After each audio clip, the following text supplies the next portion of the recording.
Japan का संविधान और उसकी विशेषताएं। बीए पार्ट सेकंड के फर्स्ट पेपर प्रमुख राज्य व्यवस्थाओं के अंतर्गत अब हम जापान के संविधान का अध्ययन करेंगे। तो सबसे पहले हम जापान की भौगोलिक स्थिति का अध्ययन करते हैं, क्योंकि किसी भी देश के राजनीतिक व्यवस्था के लिए उसकी भौगोलिक व्यवस्था जिम्मेदार होती है। तो सबसे पहले हम जापान की भौगोलिक स्थिति का या उसके सामान्य परिचय करते हैं।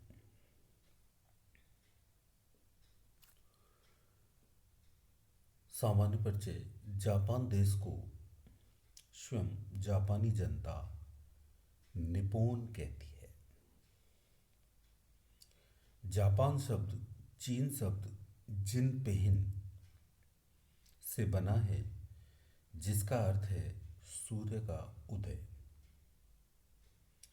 जापान एशिया के पूर्व में स्थित तथा सबसे पहले सूर्य एशिया में जापान में ही दिखता है, क्योंकि जापान एशिया के पूर्व में स्थित है। इंग्लैंड के साथ लाक्षणिक समानता के कारण जापान को पूर्व का इंग्लैंड भी कहते हैं। राजनीतिक दृष्टि से जापान की इंग्लैंड के साथ लाक्षणिक समानता है, इसलिए ब्रिटेन और जापान का अध्ययन एक साथ एक ही यूनिट में किया जाता है। राजनीतिक दृष्टि से इंग्लैंड के साथ समानता होने के कारण इसे पूर्व का इंग्लैंड कहा जाता है। इसके पड़ोसी रूस, कोरिया तथा चीन है। जापान द्वीपों का देश है, जिसमें लगभग 3000 द्वीप हैं, जिनमें से 550 द्वीप आबाद हैं। सबसे बड़ा द्वीप होन्शू है। जापान की राजधानी टोक्यो है, जो 1 करोड़ से अधिक की आबादी वाला घना शहर है। जापान का क्षेत्रफल 3,77,189 वर्ग किलोमीटर है। यह इंग्लैंड से 1.5 गुना बड़ा है।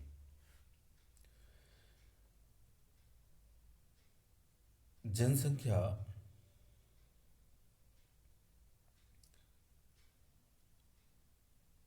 12,50,00,000 है, जो जापानी भूमि से अधिक है, अर्थात जनसंख्या वहाँ के क्षेत्रफल से ज़्यादा है। जापान को प्राय भूकंपों का देश भी कहते हैं, क्योंकि यहाँ प्रतिदिन 2-3 बार भूकंप के झटके आते हैं। जापान विश्व के 8 विकसित देशों में से एक है। द्वितीय विश्व युद्ध में पराजित होने के बाद जापान का पूर्ण निरस्त्रीकरण किया गया है। यद्यपि वर्तमान काल में कोई राष्ट्रीय सेना नहीं है और उसकी सुरक्षा का जिम्मा अमेरिका के ऊपर है, और इस उद्देश्य से अमेरिका ने वहाँ सैनिक अड्डे बनाए हुए हैं। जापान के लोगों का प्रमुख धर्म बौद्ध है, किंतु वहाँ शिंटो धर्म के अनुयायी भी हैं। राजनीति में धर्म का प्रभाव नहीं दिखाई देता है। तो इस प्रकार यह जापान का संक्षिप्त परिचय है। जापान जो द्वितीय विश्व युद्ध में धुरी राष्ट्र इटली, जर्मनी, जापान और जिन्होंने द्वितीय विश्व युद्ध में प्रमुख रूप से भाग लिया, लेकिन अमेरिका ने 6 अगस्त और 9 अगस्त को हिरोशिमा और नागासाकी पर परमाणु बम गिरा के जब द्वितीय विश्व युद्ध का अंत कर दिया, तो उसके बाद जापान ने यह महसूस किया कि अब हम कभी युद्ध नहीं लड़ेंगे, और उन्होंने अपना निरस्त्रीकरण किया, अर्थात नाशस्त्र का निर्माण करेंगे। इसलिए उनकी रक्षा का जिम्मा अब अमेरिका के ऊपर है। जापान का संवैधानिक इतिहास। द्वितीय विश्व युद्ध में फासिस्ट विचारधारा वाले धुरी राष्ट्र पराजित हुए थे और जापान 14 अगस्त 1945 को जनरल मैकार्थर के सामने आत्मसमर्पण कर दिया जापान ने, क्योंकि जनरल मैकार्थर जो अमेरिकी सेना के जनरल थे उनके सामने 14 अगस्त पराजित होने के बाद, द्वितीय विश्व युद्ध पराजित होने के बाद 14 अगस्त 1945 को आत्मसमर्पण कर दिया। यह आत्मसमर्पण मित्र राष्ट्रों द्वारा 26 जुलाई 1945 को किए गए पोट्सडाम समझौते की शर्तों के आधार पर स्वीकार किया गया। अतः जापान को यह स्वीकार करना पड़ा कि मित्र राष्ट्रों की इच्छा के अनुसार जापान में लोकतंत्र एवं निरस्त्रीकरण की व्यवस्था स्वीकार की जाएगी। इसका सीधा अर्थ था जापान में मैजी संविधान को समाप्त करके एक नए संविधान की स्थापना करना। अमेरिकी सर्वोच्च कमांडर जनरल मैकार्थर ने जापान के लिए एक नया संविधान का प्रारूप तैयार किया। इस संविधान पर सम्राट हिरोहितो ने 3 नवंबर 1946 को सहमति दे दी और 3 मई 1947 को इसे लागू किया गया। उल्लेखनीय है कि सम्राट हिरोहितो की मृत्यु के बाद इस संविधान को शोभा संविधान नाम दिया गया।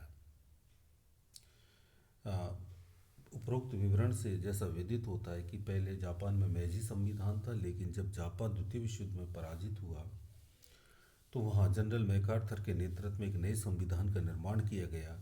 इस वर्तमान संविधान का नाम शोभा संविधान है, जो जापान में आज भी लागू है।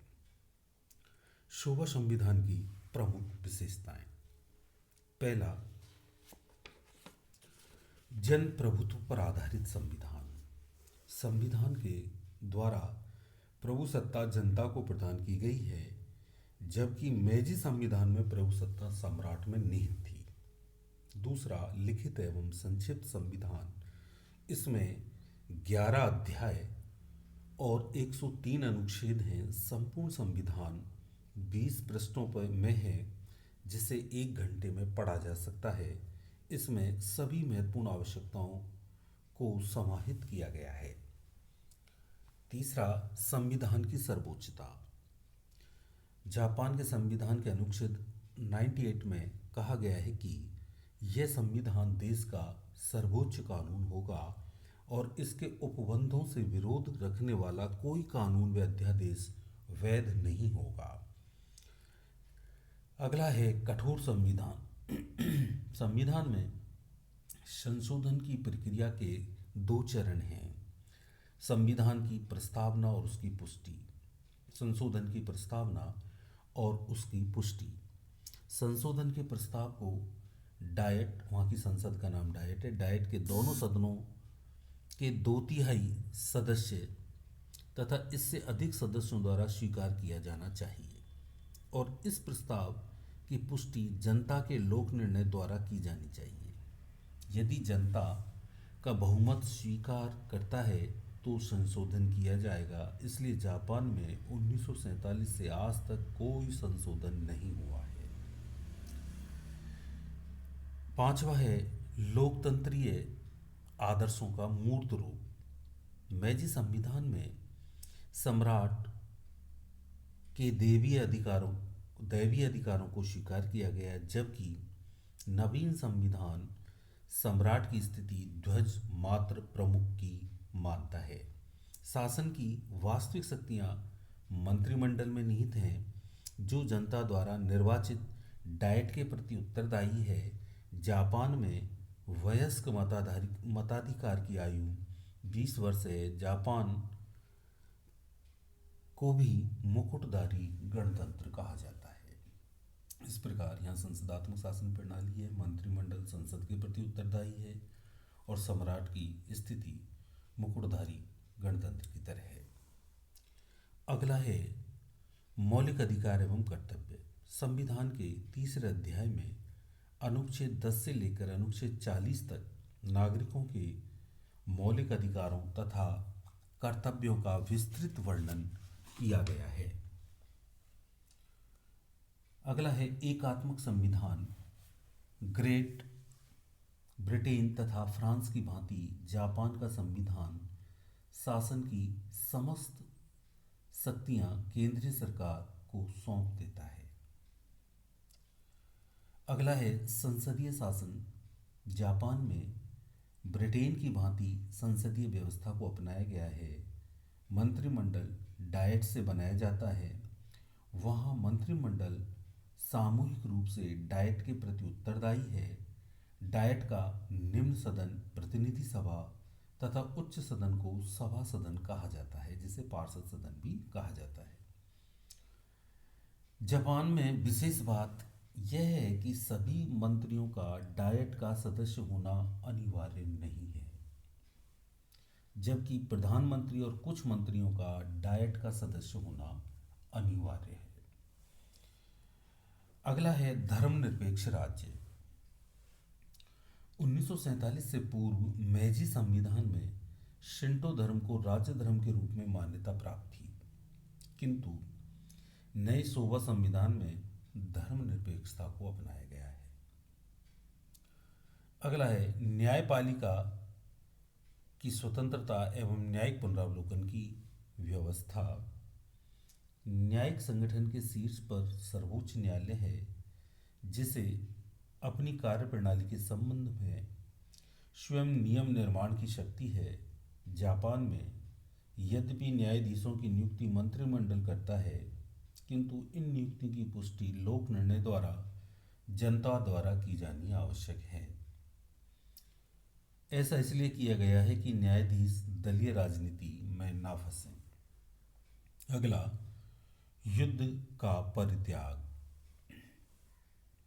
जापान ने, जैसा हमने इसके संवैधानिक विकास में देखा था कि द्वितीय विश्व युद्ध में जापान ने धुरी राष्ट्रों की तरफ से भाग लिया और अंत में धुरी राष्ट्र पराजित हुए, तो जापान की पराजय का सामना करना पड़ा। और जापान में जनरल मैकार्थर के नेतृत्व में एक नए संविधान का निर्माण हुआ, जिसे शोवा संविधान कहा गया, जिसका अध्ययन हम कर रहे हैं। इस संविधान में जापान द्वारा युद्ध का परित्याग किया गया है। अब क्योंकि उस भयावहता, क्योंकि द्वितीय विश्व युद्ध का अंत जापान में हिरोशिमा और नागासाकी पर बम गिराकर अमेरिका ने किया था, तो इस भयावहता के बाद द्वितीय विश्व युद्ध समाप्त हुआ और जापान ने भी को सीख मिली कि अब हम कभी युद्ध नहीं लड़ेंगे, और पूरा उन्होंने अपना निरस्त्रीकरण किया और उनकी रक्षा का दायित्व अब अमेरिका के पास है। स्थानीय स्वशासन की व्यवस्था। अनुच्छेद 94 के अनुसार स्थानीय शासन संस्थाओं को अपने क्षेत्र में कानून के अनुसार प्रशासन तथा संपत्ति के प्रबंध का अधिकार प्राप्त है। इस प्रकार जापान के सोवा संविधान की ये विशेषताएं थी। भारतीय विद्यार्थियों के लिए जापानी संविधान का महत्व इसलिए है कि भारत जापान के संबंध प्राचीन काल से अच्छे रहे हैं। भारत से बौद्ध धर्म चीन जापान पहुंचा, अतः भारत बौद्धों के लिए तीर्थ स्थान है। जापान भारत में एक समानता कृषि योग्य भूमि की कमी है। जापान ने अपनी इस समस्या को सघन कृषि द्वारा हल किया है, अतः भारत जापान से यह लाभ उठा सकता है। जापान और भारत देशों का शांतिपूर्ण सहअस्तित्व व अंतर्राष्ट्रीय सहयोग दोनों के समर्थक हैं। इसलिए जापान संविधान का अध्ययन हमारे लिए महत्वपूर्ण है। धन्यवाद।